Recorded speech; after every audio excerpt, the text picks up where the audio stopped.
I ever heard was, this place is a place of opportunity. We have to make it work. It doesn't matter if we sleep on the floor. It doesn't matter where we are, who we speak to, if we have no friends. Fundamentally, a service-based business, to grow beyond its founder, needs to be in the business of people and not in the business of just growing their client base without upskilling their own people. Anyone who has a business, who has a product or service and just wants to 10x it, that's who should buy the book.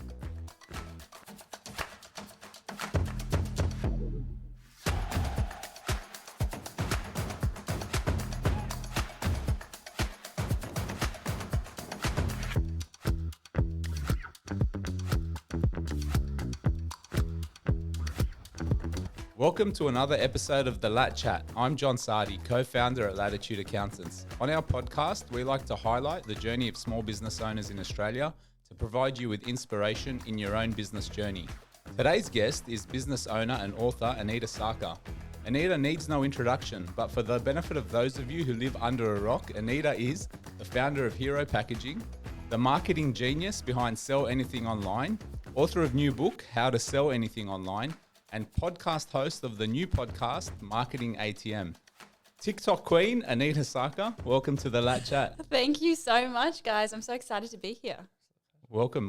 We're glad to have you. We're actually very excited to have you on because Jacob also, welcome to the podcast, mate. Thanks for having me, mate. We our journey in the marketing world started really seriously when we brought you in as a expert and consultant. Not long ago, and we've seen like really big improvements in our business, since having you on board and having you helping us out. So thanks for jumping on. Of course, you guys have been doing a lot in the marketing space, haven't you, in the last year?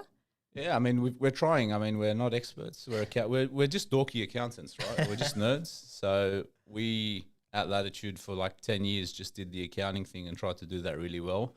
And then when we merged with Advisory Corp and Jacob came on board, he brought this wealth of marketing knowledge and networks and connections, including yourself. And we thought, why not actually try tell people what we do, put a name out there and see if we can ramp this thing up. And it's just blown up. Like I said to you earlier, business is blowing up 30, 40%, growth year on year. People are hearing about us. We're doing, the social media, the ads, all those bits and pieces. So the real reason we brought you in here was so you can consult for us again. But this time it'd be free. I told you my price. We couldn't afford to pay your price, so we thought we'd just invite you on the podcast and ask you all the questions. Yeah. So you filled out the background questionnaire, okay, and you told us a bit about you. You don't need an introduction because your face is absolutely everywhere. I can't open my phone without seeing you pop up somewhere, which means you're doing something, marketing, you're doing it really well. How do you have time to juggle all the things that you're doing? I will give you an answer that you probably won't like, which is it's not just up to me. I've got a really good partner. So yes. Everything that we do with the businesses and the kids and family life and then also podcasting and social media and all that stuff, it comes from making a good decision about who you share your life with. So I have a good partner who takes a lot of the burden off of me when I have to work. He looks after the kids. Nice. And there's no questions asked. And it's not like I owe him a favor or anything like that. So I think that comes down to that. I made a really good decision 17 years ago. Wow. And then I would say also I know how to prioritize and I'm very, very good at working hard at any given point in time. So if I have 15 minutes to do a task, which I know I need to do, it will be done. And I think, when they say like give a task to a busy person because it always gets done, that's basically me. That's you. Yeah. So you like a yes person to, every and any task, just make it happen. You don't waste time pushing things off. So you're just dealing with things as they come. Yeah. Expert organizer. I'm a yes to every opportunity because I always fear that it's never going to come back. But with tasks, if I've said yes, then it's a yes and I have to commit to that. I have to finish the task. Yeah. Can I just say on that as well?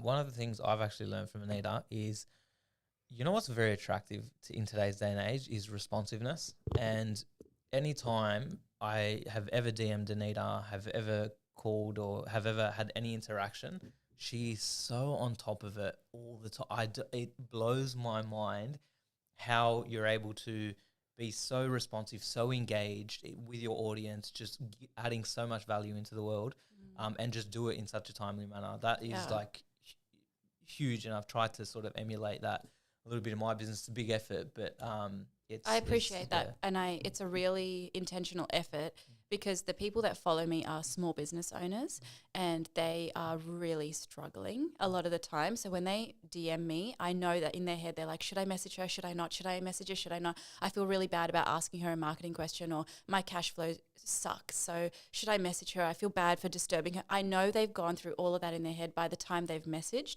So when they message me, they have really thought about the question, and I know they need me. So my DMs are always open. So you can pay for a service, but I say if you can't afford me and you can't afford to pay for anything that I do, DM me, because I'll give you the same answer for free. So we've got two approaches now. You can either DM Anita if you can't afford the services, or just invite her on the podcast and ask her as many questions as you want. Yeah, exactly. Great. All right. So one of my heroes growing up was Mark Bouris. I want to tell you a little bit of a backstory on my relationship with Mark Bouris. Okay. We don't have one, but it's one-way relationship, because I look at him as someone who is, inspirational. Why do I say he's inspirational? I'm sure Jacob agrees with me. He comes from like an immigrant background. All right. We all come from like an immigrant background. He's a Sydney boy. He's a Punch Bowl boy. Okay. Yeah. I grew up in Punch Bowl as well. He played for St. John's Eagles rugby league team. I played for St. John's Eagles rugby league team. And then he's gone on this finance trajectory and business trajectory, and then I'm trying to emulate that as well. I'm in the finance industry, running an accounting firm. So when I see that he's achieved all these things, and then I put myself in his shoes and I go, okay, maybe I can achieve those things. So there's an inspiration element. I love him to bits. Now, this is why I was very nervous to have this podcast with you. Okay, I'm not normally a nervous guy, but I was very nervous when Anaita Sarkar was coming on today. You should be. And I know, because I happened to watch the Mentor podcast with Mark Bouris and Anaita Sarkar. And my goodness, I could not believe how you won that podcast. Oh, it was a game. There was you didn't know it was actually a fight, and you won. Okay, I loved it. I recommend everyone jump onto the podcast, watch the podcast, and actually a lot of your backstory is dealt with in that. How did you get the confidence to be such a good speaker, and where's that come from?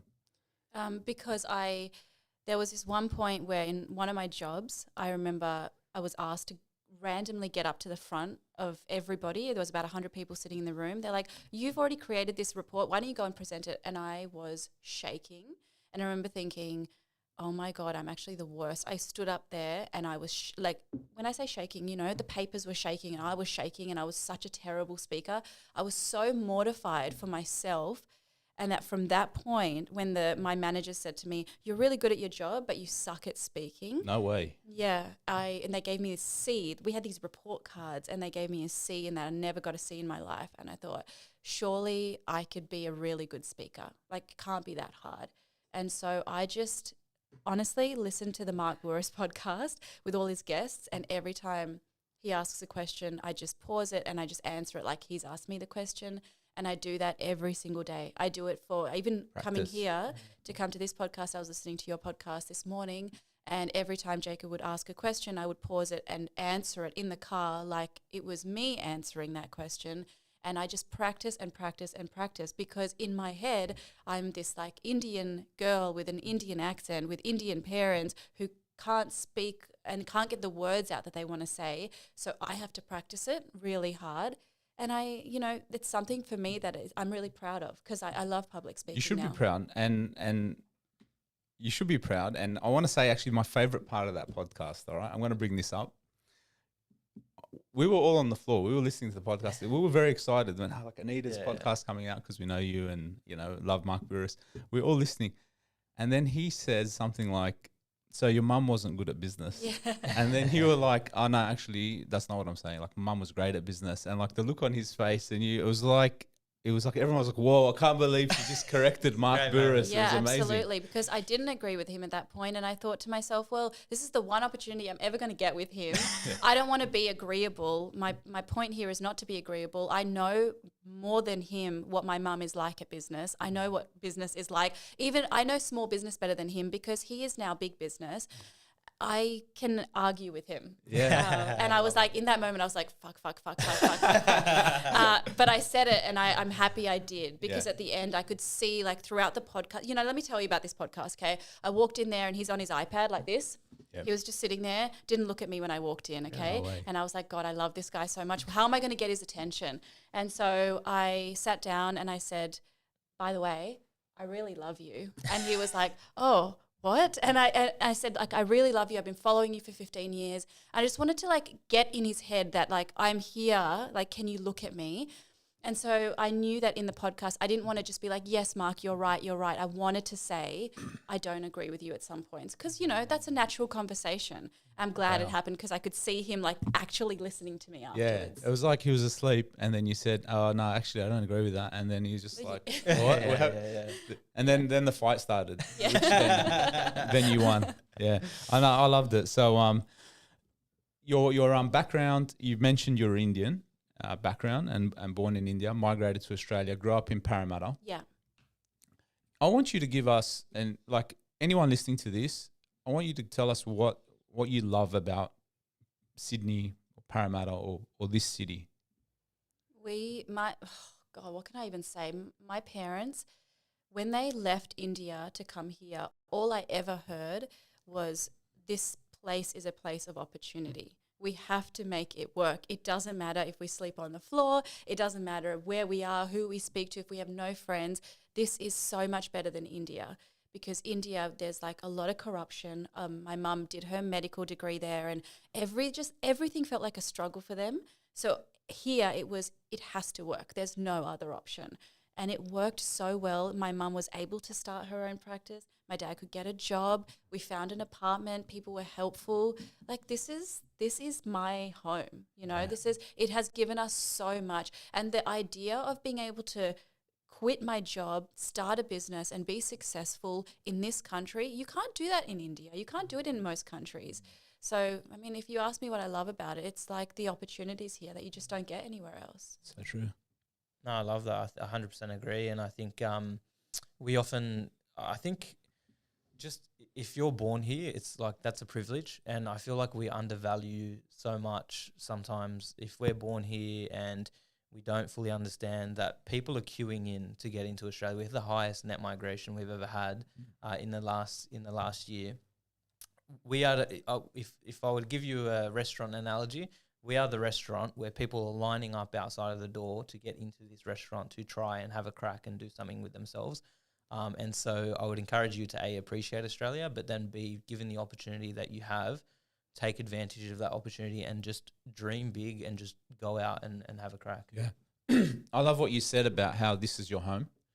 I've grown up with, Lebanese parents and I come from a Lebanese background, almost same story as your story, migrating to a country, looking for opportunity. Middle East is a war-torn part of the world. So when my family left that part of the world, we're leaving, looking for opportunity economically, but we're also looking for a safe place to live. And like even till today, Middle East, everyone can see with the atrocities and what's going on in that side of the world. We're thankful every single day to live in Australia, live in Sydney. And then that feeds into that migrant work ethic. How much did your parents or your mum, running a business or being in practice impact you and your work ethic and the attitude you have now in everything that you're doing? So when I was in school and I saw my parents working hard, I resented them for not being home more. And I used to come home from primary school by myself, walking home, feeding myself. My parents wouldn't be home till late, 2-minute noodles, I was an only child also. It was a very lonely existence. And my mum was like, no, you've got to work hard. And she would do like stayovers at hospitals and they were just working all the time. And I remember thinking, I hate that. Like, why do they have to be? I don't even have parents. I don't have a brother or sister. And now when you look back at it, obviously it's all in retrospect, but I look at my parents when they worked so hard and now I have a house, They have a beautiful house. We have such great opportunities. They took me traveling. I went to a private school. But you can only understand it and appreciate it after maybe, you're in your 20s, 30s, also when you have kids and you realize how hard it must have been for them to leave their kid at home and not know if she was safe. And it was just, I look at it now and think, fuck, that's exactly what I want to do. I want to work hard. I want to be present for my kids, but they're going to be okay because me and my mum and my dad have a really good relationship. I just think that you don't appreciate it when you're younger. Yep. But that work ethic, now that I look at it and I think, look at them now. They go for walks together. They travel to Europe 3 times a year. They're going everywhere together. What a life. So they lived 20 years of working so hard and now they live such a good life. Like, that's my inspiration. Yeah. There's no wrong way of looking at it. I mean, I don't know, maybe it's a cop-out, but I think it doesn't matter which way you play it. There's going to be a disadvantage. It's a trade-off. So I look at my childhood. Dad was out working a lot. Mum worked a fair bit in the beginning when she had 1 kid, but then when she got to 6 kids, it was inevitable she had to stay home. So big shout out to Mum because you're a legend and you raised 6 kids, and Dad as well. And twins. And twins. She had twins. So my mum, since we're speaking about my mum, I'm just going to pivot because my mum had 4 kids under the age of 3. Okay. So my mum had twin girls. Siham and Monique, and then she had my brother Michael, who now is a client manager, chartered accountant, a Latitude Accountants, and Danielle, who's also a Latitude Accountant. So she had 4 kids. Before the twins had turned 3, they're still 2. She had 2 more. So she had 4 kids, and she did that. I always felt like growing up, I had a lot of time with my parents. So mum, for most of my childhood, was home all the time. Every single day after school, I would get home. Dad would be home because Dad was a shift worker working late at night. So Dad would be home when I got home, and we'd play cricket in the backyard every night. Good. So I played cricket with Dad. He'd take us to footy on the weekend. Mum cooked all our meals, was always there for us. So we got so much love from Mum and Dad, and it instilled so much confidence in me. So when I got older, where'd the resentment come in? The resentment came in because Mum and Dad weren't out building huge businesses or becoming financially. It was like, now I got to hustle financially. As the eldest as well. Yeah, I'm the eldest. I got to trailblaze. I have to go out, build business, build a career, show my siblings how to do all that. And it's the trade-off. It's like now that I'm older, I'm like a little bit wiser. I'm like, you can't resent your parents either way. If they're out there building a business or working hard and trying to set you up financially and you don't get to play cricket in the backyard with them every day or go on the holidays, they're doing that for you because they love you. But at the same time, if they're there every day and they're not building a huge financial, kingdom, they're instilling confidence and love in you so you can go out and do that later. I mean, it's their choice, the way they live their life. If they love you and they did everything with good intentions, why the resentment is an immaturity thing. Do you know what I mean? So we've got to get rid of the resentment and move into It's so easy for us to say, though, at this age. Now we know because, the maturity is there. But when you're 19 or you're 15 or you're 25, you're like, my parents this, my parents that. Right. Stop being a little bitch. Yeah. You know what I mean? I absolutely agree. Just say, my parents did their best. I will now go and work out how to, try to do better than they did. And the further I get in life, the more I realize it's getting harder and harder to do better than my mum and dad, despite all their flaws. Do you know what I mean? So to all the mums and dads out there, I love you. You guys. Love all the mums and dads. So I'm very excited, and we're very lucky because we planned this podcast with Anaita Sarkar a while ago, and she's here now, and she's got a copy of her book. Yeah, it came out. Yes, I got it yesterday. How good. It actually got delivered on my doorstep yesterday. I've only got 40 copies of it. They're only going to be in bookstores in July. So this is, it was so exciting. How to sell anything online with the TikTok colors. I noticed the theme there, which is amazing. Yeah. Because you're the legend on TikTok, which we'll get into TikTok later. But can you tell me about the book? Why'd you write this book? Yeah, so I had written my first book called Sell Anything Online, and I was planning on writing another one because the first one was no good. The first one was really great, but it was like an intro into marketing. How to sell more. If you have a product, how can you sell a little bit more?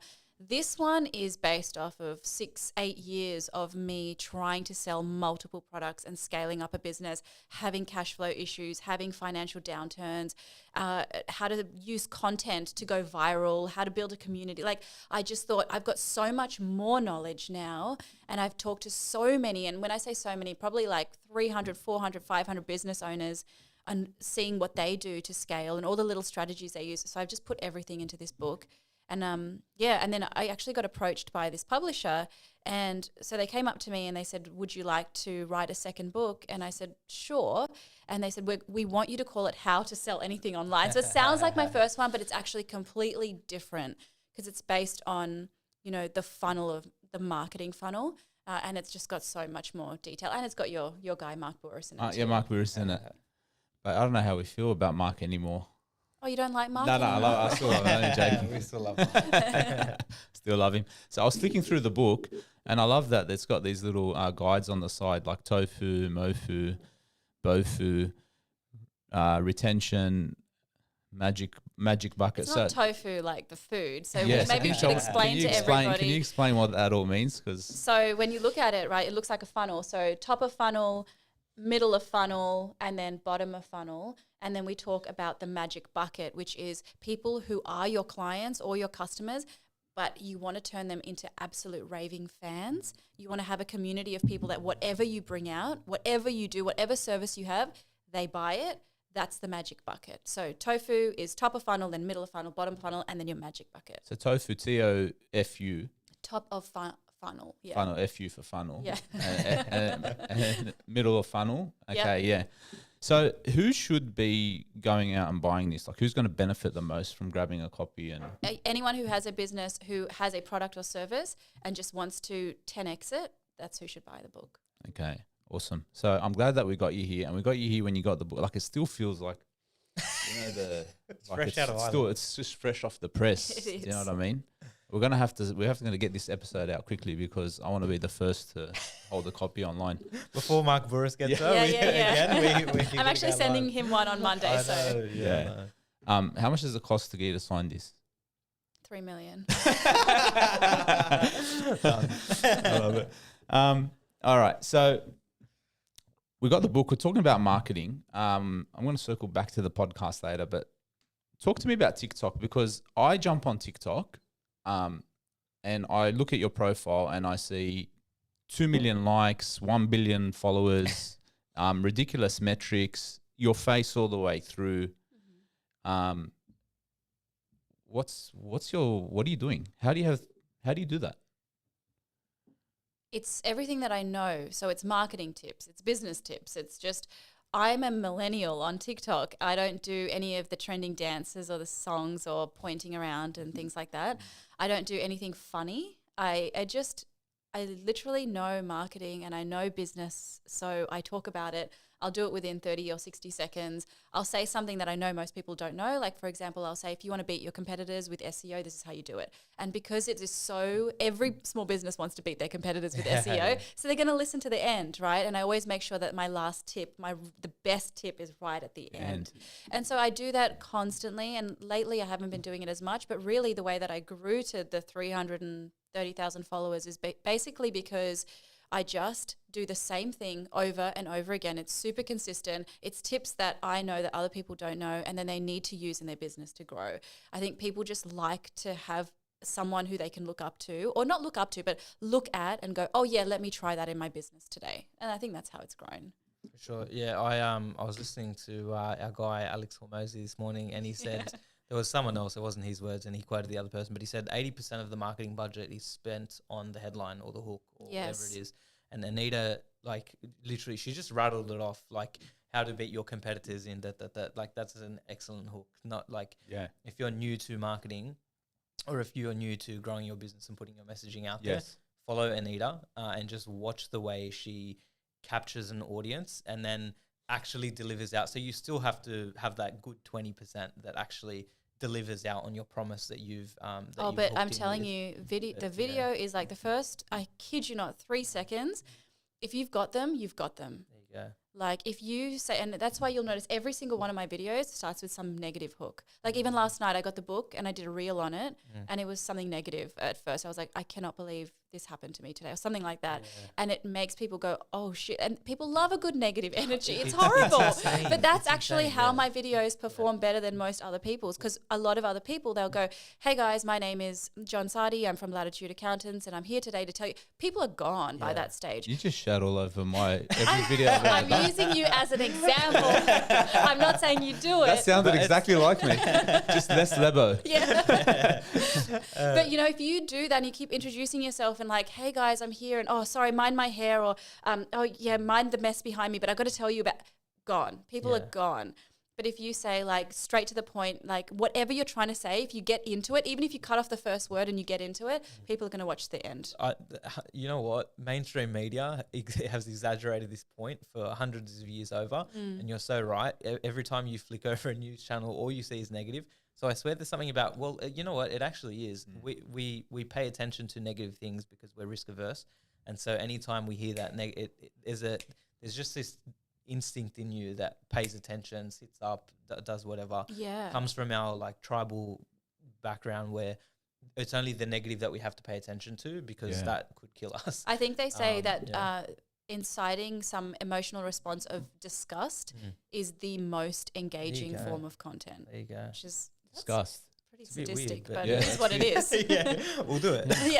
We'll do it. I'll do whatever it takes. So you said that you do the same thing over and over again, like it's your face, you're generally talking to the camera. We had Samantha Cater in here talk about dessert boxes and then Samantha Cater Education. She's pushing out, a lot of content, which is what I'm finding there's a connection. I'm always looking for the connection because I'm lazy and I just want the shortcut. So it seems like you've got a formula.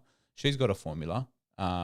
It's always like food, her voice in the background. Oh, the other thing she does is with the characters, right? So she's doing like character development and that's appealing. You're doing, what you're doing.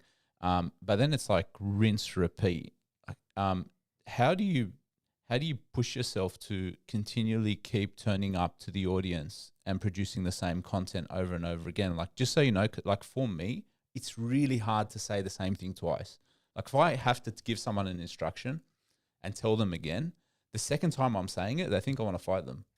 Do you know what I mean? And I feel like marketing, what I'm learning is like you have to hammer the message over and over and over again till you want to shoot yourself in the head. Yeah.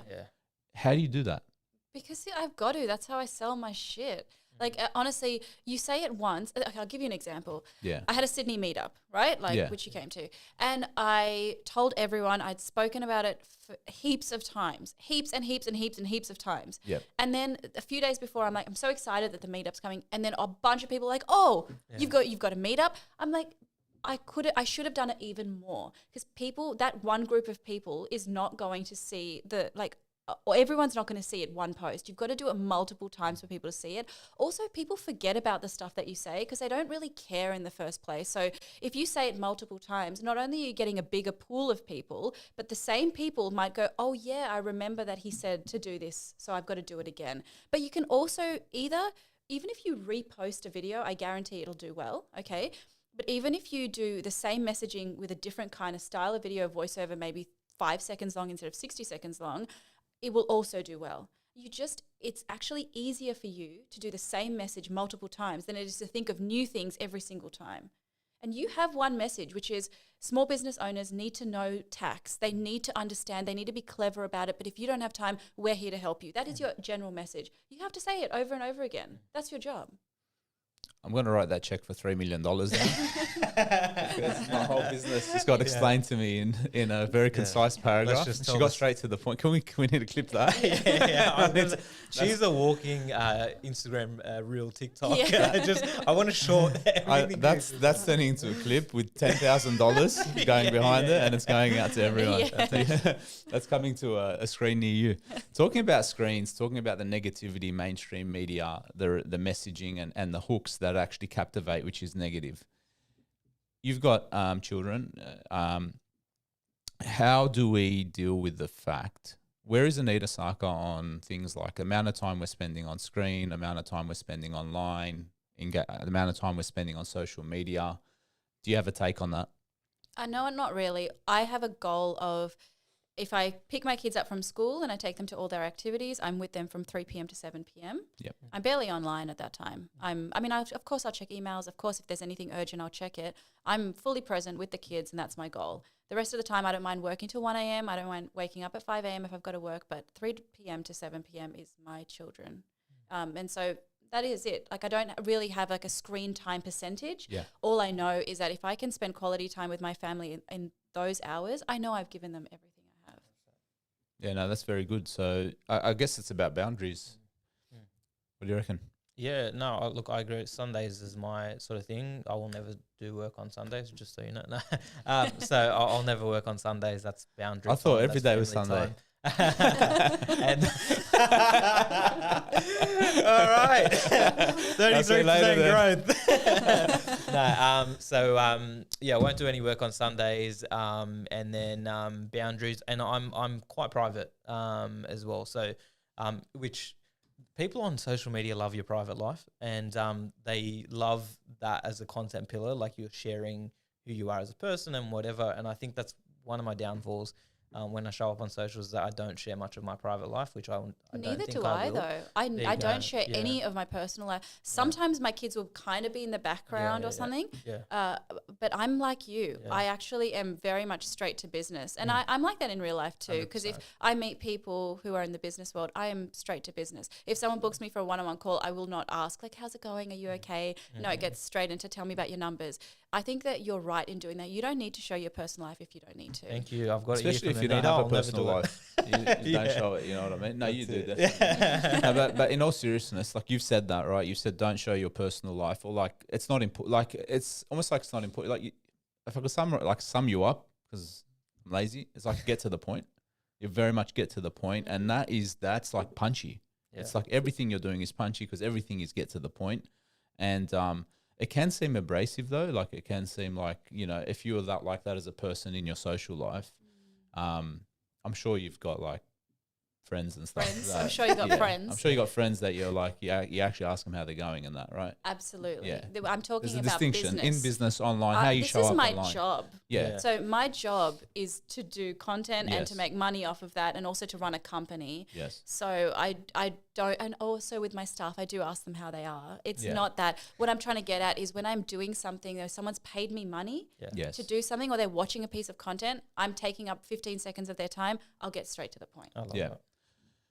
There's a new podcast out called Marketing ATM. Yes. All right. I was very excited to see Jess Rufus, Anaita Sarkar dropping the new podcast. Listen to the episodes. Can you tell me about the podcast? It's so fun.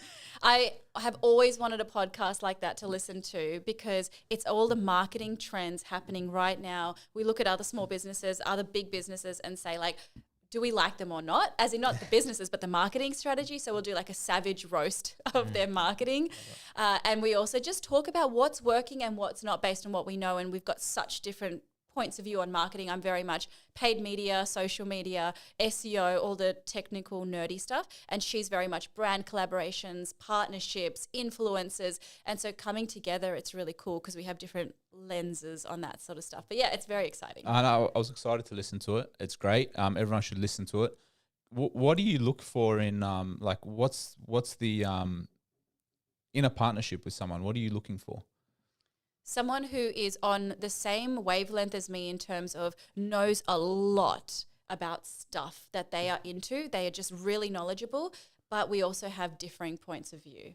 That's what I want. I don't want someone the same as me, because that's really boring for everybody. I also don't want someone who's very fluffy, someone who loves to have a like good chat on, you know, when it's like my podcast and we've got 15 minutes of it or 20 minutes of it, I want to get straight into it like we were talking about. And she's great because she just kind of is, she's been in the tech world for a long time. She sold her business Collabosaurus, and now she's in the e-commerce space. So it's just nice to have like a different point of view. Yeah, no, absolutely. I enjoyed it. I think it's going to be great. It is great. It will be great.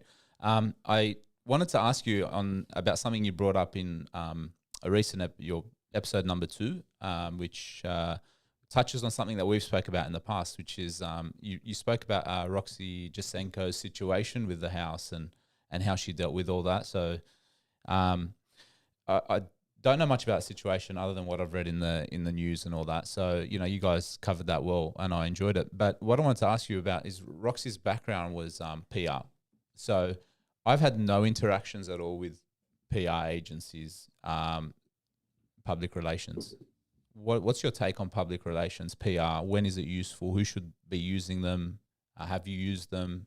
What's it all about? Yeah, I've used PR agencies before and it's been phenomenal for my businesses. However, they do cost $4,000 a month. Okay, so that's one thing we need to know. So your audience, if they are small business owners, that's something to really keep in mind. You can do PR yourself, but PR agencies cost a lot, but they get you so much, and you're paying for their relationships with the journalists. So they get you into the smart companies, the dynamic business. They get you into Forbes, they get you into Daily Mail if that's what you want, and it's fantastic because it brings a lot of brand exposure. So, what you guys are doing with your podcast, with all the social media stuff, the reason around it is because you are tax specialists, for example, and there are many tax specialists in Australia, but you are not focusing on the product, you're focusing on brand. And when you focus on brand and you differentiate yourselves in that way, then people actually want to come to you for you and not just the service that you're doing, because they can go anywhere, right? They don't know the difference. People don't know the difference. When you have PR and all of a sudden you're the go-to accountants in all of Australia because every publication is talking about you,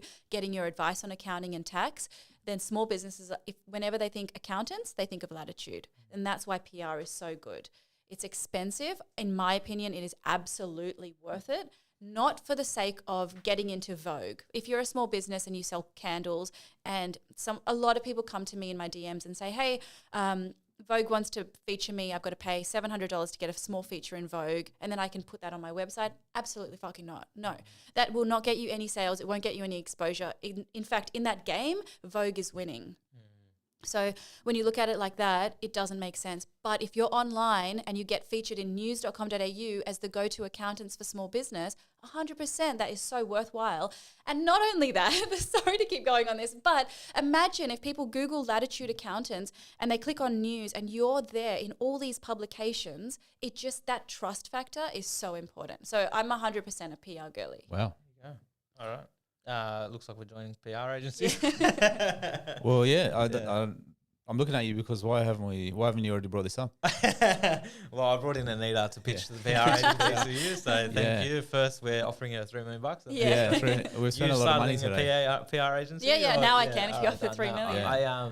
I've it's a great question because I've been on the fence about PR, and I think, like Anaita touched on, you're really buying the relationships that they bring. And then I think as well what you're saying is like the reason you use Vogue as an example and news.com is that like where do your clients exist and where do they consume their information and how do you align with the right publication and the right media channel to get a hold of your audience. And so is that sort of what you were going with that, and that's important? You know what though, I find that all of our audiences they could be on news.com.au and Vogue. There you go. And it's not really about that. It's about like because you are experts in accounting.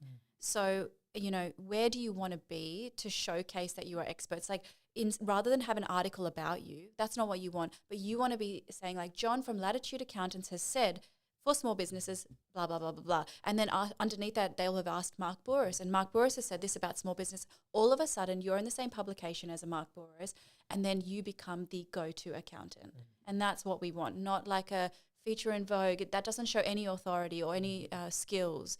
It's you've paid for a placement there. Right. We don't want that. We don't care about featured in Vogue. We don't care. We want either sales or we want clout. Love it.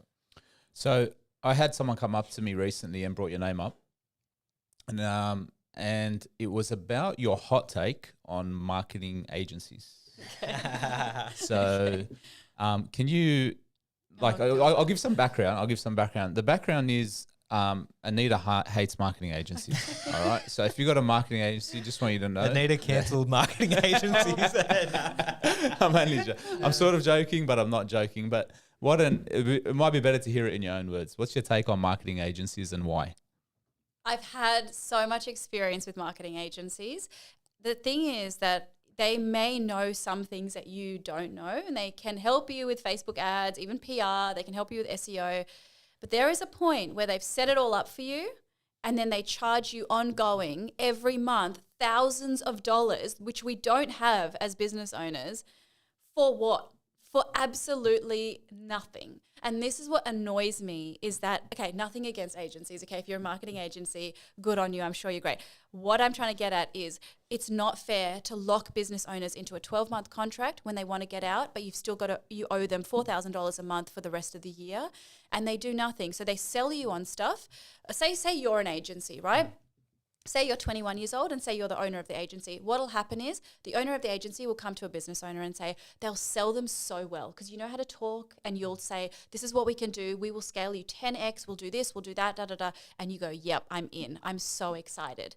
So you sign them up, then you disappear. You ghost them, and the 21-year-old comes in and manages your account, has no idea about your industry, doesn't really care about your business, is managing 20 such businesses, and will just go, oh, yeah, we'll do this, we'll do that. Sends you some random reports that they generate automatically, and then your sales don't grow. And when you ask them about it, they give you some weird response, and you're not profitable. You're losing so much money, and when you try and get out, you can't. This is my issue with them. Can I ask you a question? Fair. Let me push back on one point there, because I agree with a lot of what you said. But when you say if you're not profitable, is that the marketing agency's fault? No, but then they shouldn't accept the client. They shouldn't accept a client on a 12-month basis and say you're locked in if they know that business owners are, all they're trying to do is trying to get to a place where they're okay. They don't know what they don't know. They are paying someone else because they don't have the time. They feel like they're doing everything, and they really need this agency to help them scale, and the agency promises them everything in the world, but it just doesn't happen like that. Yep. Of course, the business owner should know better, but sometimes we don't, and that's not fair to just put it all on them either. The agencies should not be locking them in. So what if you've got good agencies and bad agencies? Is that a plausible idea that you could have agencies that are like actually providing a value service that they're charging you, or they have you in a contract? I want to talk about the lock-in thing because that's a real big deal, and I'm glad you brought that up.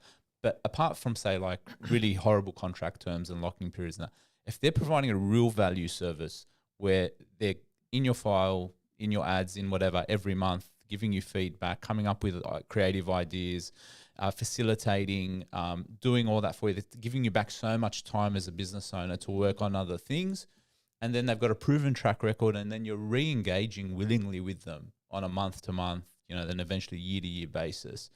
Is there no scope for that sort of an agency to be providing value to a small business owner? Of course there is. Yeah, but that's not your course. experience. No, of course there is scope for a good agency. And in fact, I have heard about some boutique agencies that really do help business owners. But 95% of the time, 99% of the time, I've never heard I've heard about it in the first 3 months, they love them, and then all of a sudden they're not helping the business owners. And that's a lot of the time. So if anyone is listening to this podcast and you're an agency or you're a client, or anyone who has used an agency and they're good, DM me, because I actually want to know. I will promote an agency if I hear good feedback. I'm not against it. I've just heard enough about bad ones. Fair enough. Jacob, what do you think Great. about that? Look, a couple of thoughts. So I generally lock in contracts. I'm not a big fan. I haven't done too much thought about this, but if you don't want to be in business with someone, there shouldn't be something, or like as a client relationship sort of perspective, why am I holding someone hostage on a service that, they're not happy with? Number one. Number two, I was going to say, I've completely lost my train of thought, but it opens up, this is number two. What I've realized recently, this is something, a penny drop, what they call a whatever moment for me, right? Was that fundamentally a service-based business, to grow beyond its founder, needs to be in the business of people and not in the business of just growing their client base without upskilling their own people. And so the analogy Anita used with, you have the agency owner, and then the agency owner will give you to their junior, for example, to do the work on their behalf, and maybe reviews it, maybe signs off on it. We don't exactly know what's happening. The reason we've had that issue, I think, is that we have a culture around service-based businesses that is not uplifting our staff enough, and that is more in the back of our minds thinking, what if we get the staff, we train them and they leave? And so if you're an agency owner, if you're a service-based business owner, your number one goal is to upskill that 21-year-old, is to upskill your junior, to get them to a point where they are, you or as good as you or even better, and then make your culture so good that they never want to leave and compete with you. How hard is that? Impossible. Like not impossible. It's very doable. And I'll tell you who does it really well. Or who does it well but can also overdo it a little bit. Any good consulting firm, like I'm talking the McKinseys, the heavy consulting firms, I would say somewhat the mid-tier accounting firms to some degree. The Big Four used to do it well, but I'm sure we might even talk about your experience. But the culture part is sort of what they miss the mark on. But they are excellent at getting raw talent and training that talent and having the best training programs and pairing them up with the best. We used to have mid-tier like training days and whatever. And so my point of all of this is to say, if you want an agency that can scale beyond yourself, or if you want a service-based business that can scale beyond yourself, you are in the business of upskilling your talent and making sure it is as good as you, if not better. If you cannot do that, you will constantly have that churn in your business, and Anita will hate you because your product will not be up to scratch. Your product is your people, and that will not be up to scratch, and you will have that churn and not be able to scale your business because your staff keep leaving and your customer's not happy because you're handing them off to the account manager who's not as good as you. Very well said. And I want to bring this home to the accounting industry because we are very much about, like you said, Anita won't be happy with you. Anita is the client. Okay. If you're a marketing agency, you're an accounting firm, whatever, like say Hero Packaging or a business like that, e-com client, that's your client. So I am seeing right now in accounting, there are competitors to us, and this blew me away because it's exactly what you said. They're running 5-year contracts on their clients that if you opt out within 5 years, you pay 5 years of accounting fees. Oh, good Lord. I'm getting people coming through the front door and they're saying, yeah, I went to this other firm. They're running heaps of Google ads. I'm not going to name them, but if they want to fight, I'll fight. They're pushing hard. They're pushing. There's accounting firms out there right now that go take you in on day one, sign you up to a monthly fee for 5 years. And if you opt out at any point in the next 5 years, you pay out the fees for the next 5 years. We're talking about hundreds of thousands of dollars. Latitude accountants, we say 3 months, maximum contract, 3 months, you're gone. You are paying us each month to do what we're doing for you that month. If we do extra work, year-end financials, special advice, we provide something in writing, we do a special service for you, we're going to charge you for that. But it's ridiculous for a firm to come in, get a new business owner who might know how to be a carpenter or fashion or creative and say, yeah, just sign this 20-page contract, and at the back of it, they're signing up for 5 years. Mate, ridiculous. So in fact, we changed our pricing model.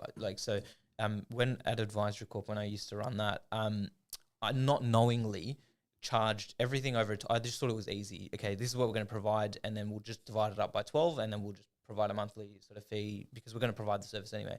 But then I realized I was charging for the financial statements and tax returns a year in advance, and I didn't like that because I hadn't delivered out the service that I have charged for. So we ended up over time, you deliver all the services, and I have delivered all that and have effectively changed the price model so that no one is paying anything that they're not getting at that moment. So now the pricing model is we charge you as you consume the service as opposed to any time in advance. I don't love charging in advance unless it's discussed and agreed on and whatever. So if you can get your pricing model to a point where you are charging as they receive the service, that's the best place I feel like you don't communicate that well enough though. Okay. I feel like I know you guys so well and we even use you. But I still don't even know that. So that's something that you should probably talk about more. Yeah, for sure. yeah, I feel like we've got a lot of homework coming out of this. Yeah. Always. It's always, every time I see I know, you, I'm Anaita sorry. Sarkar, I live with homework. Yeah. You should have been a school teacher. I know. No. Oh, God. I'd be the worst. No, well, look, so the agency thing, and then you're doing the anti-agency, and it's you giving value to people, and it's like direct in the Anaita And it's Sarkar me. style. There's no staff. Yep. I don't have to train anybody. I know what I'm talking about. I have certain things. You pay for it. You get it one time. If you need me again, you pay for it again or get into my DMs, There's no staff. I'm not palming you off to anybody. I don't have a freelancer. If you pay me to do your ads, I'll do your ads. It'll take me, 3-4 weeks to do it, but I will do it. Yeah. And that's it. Okay, you're going to have to forgive me for my next question because I know you hate fluff. But I love fluff. Okay, go. All right, so I'm I'm a bit of a fluffy guy. Okay, go. I'm ready. So with the fluff, I want to know what's your dream? What's your why? My dream is to have enough money where I don't have to think about money, and I get to take the kids and my husband and travel all the time. And we just travel the world and we experience new things. And that's all I want in my life. I'm happy. I said to my husband the other day, I think I want to be a stay-at-home mum. And he said, you would hate it. And I said, no, I really don't want to work anymore. I'm really tired. But I think what it is that I know that I have to work this hard, because in maybe 10 years, I don't know, I don't have an age, okay, but I want to have enough, and I don't ever have to think about there's a bill or there's a sudden expense of $5,000 suddenly come in the door, or a parking bill that I got and I worry about it. No, I don't want that. Yes, okay, we got it, pay it, it's fine. We've got the money for it. That's what I want. I want to be financially free. I want to travel a lot. I just want to give my kids experiences. I want to do work because I enjoy it and not because I have to make money off of it. That's what I want. When I met you, I felt like, I don't know, correct me if I'm wrong, but like you are such a go-getter, right? I get a real go-getter, inspirational energy that comes off of you and permeates every room you walk into, right? It's a compliment. Do you have a desire to be recognized, to be like, because I've heard you tell the story before about, your dad and how he's a musician and an artist and he's recognized and he's made an impact. Do you have a desire to make an impact in that way? Yes. Yeah, actually, you're right. I want to be financially free, but I also want to be famous. So I forgot about that, actually.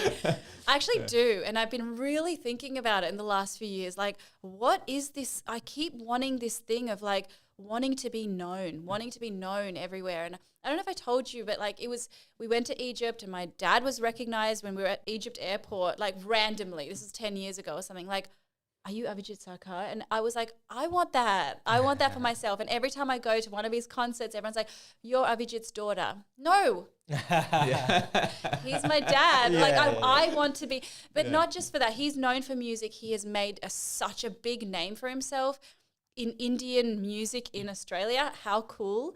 And my mum's got a really good name for herself in Parramatta. Everyone knows her. I want that for myself too. I want to be recognized. Like, there was one time I was sitting having chai at night with a friend of mine, and someone came by and said, I read your book and I loved it. And I said to my friend, oh my God, I'm famous. Like, my dreams have come true. But that's such a small thing. I love the idea of being known for being a good business owner. Okay, I love that I finally got you there because I was lining you up, all right? So objectivepersonality.com, Dave and Shan, big shout out. Two guys that I love a lot and have taught me a lot about personality and specifically why this is important on this podcast, because it's about how it relates to business, right? Dave and Shan say there's 4 social types, right? So social type, I'm going to start from the bottom. Social type number 4, and the social type is what drives you. So social type number 4 is someone who is driven by friends. Okay, number 4s tend to move around from job to job because they're putting their family and friends first. Okay, so I had a staff resign recently, and one of the biggest things that they had appealing in the new career they went on was that when they went to the office, there was an office dog. Okay, so if you're moving jobs because there's a dog in the office and that's how you're probably a number 4 personality type, like it's just friends, people, dogs, things like that. I got nothing against dogs. Number 3 is a specialist. So specialists are people who are like a tradesman or experts in their craft. They're the types of people who they just want to be the best at doing their job. So imagine a box. They put carpentry in the box. That's what they're responsible for. They don't care about anything else. Someone else can mow the lawn. Someone else can do the book. Someone else can do the marketing. All I want to do is make sure that the timber is straight, square, perfect. Number 3s.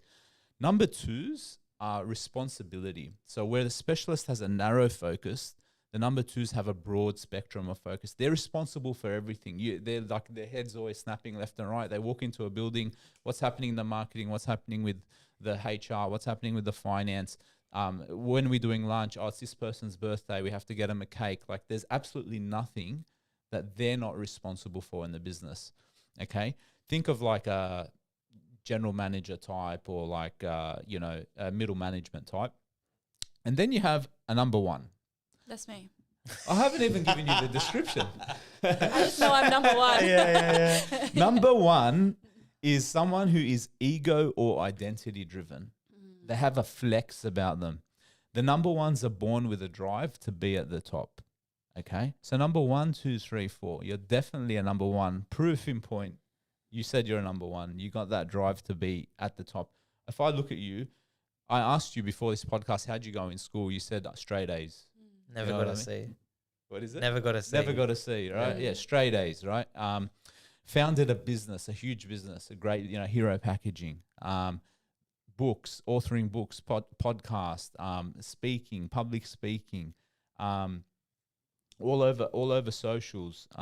Like everything about you is like, this is a number one, and it's really hard to hear though when you say they're driven by ego. I mean, of course, it's probably the reality. Yeah. I do find that like a really hard thing to hear because I don't want to be someone who's known for egotistical. It's different to that. I definitely want to. So none of these are negative. These are all just basically what drives someone. Is it? Ego is probably got like the wrong connotations. Really, it's about identity. It's about I want to have an identity that is adding value in the world and doing good and being known for doing good, right? So number ones are probably responsible for doing most of the most inspirational, world-changing, groundbreaking type things, inventions, innovations, and putting their everything, all their being on the line to make the world a better place for other people. So that's not a negative at all. It's actually a beautiful thing. All personality type, like however you're socially set up. Like we've got Tufik in our office.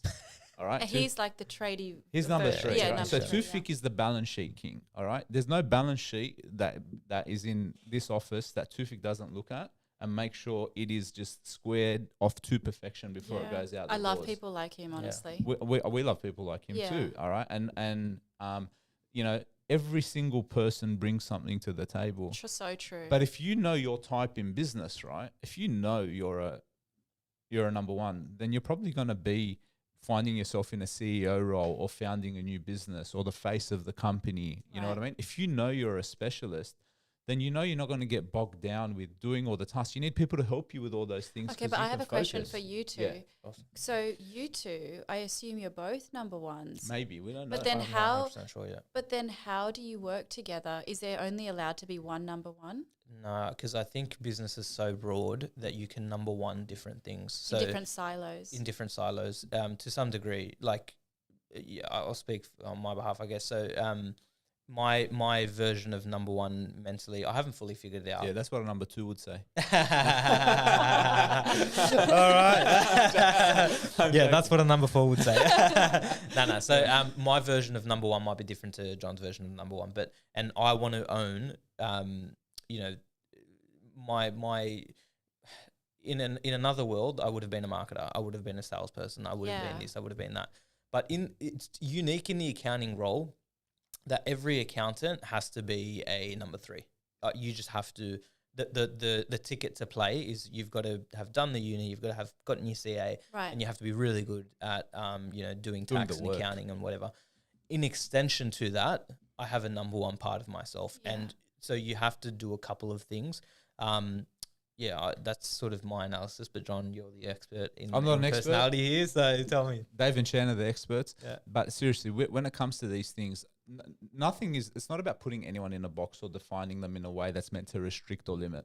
Whenever you're being introspective or you're trying to understand the way you are, it's so you can help your business and the people in your business. Because Jacob spoke about like the people in the team, like cultivating talent, right? It's like if I can see you've got a bent this way, there's 2 benefits out of you knowing that. One, I'm just being a number one. This is my number oneism. That's why I don't like that whatever you sat at the head of the table. I want to. So you know that your brain's playing tricks on you.